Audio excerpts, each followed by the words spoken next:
કેમ છો મિત્રો? નમસ્કાર. તમે હવે મારી પાછળ જોઈ રહ્યા છો.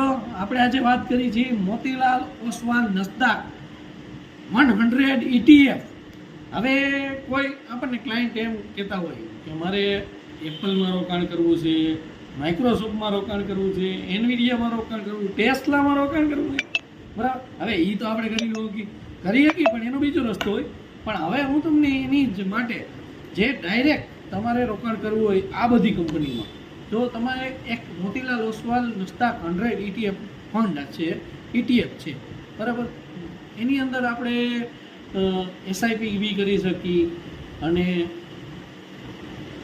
લમસમ બી કરી શકીએ, બરાબર. બાકી એન્જલમાં કાંઈ તમારે એકાઉન્ટ ખોલવું હોય તો આપણી એન્જલની એપમાંથી આ મોતીલાલ ઓસ્વાલ નસ્દાક ETF તમને મળી જશે. એની અંદરથી તમે રોકાણ કરી શકશો.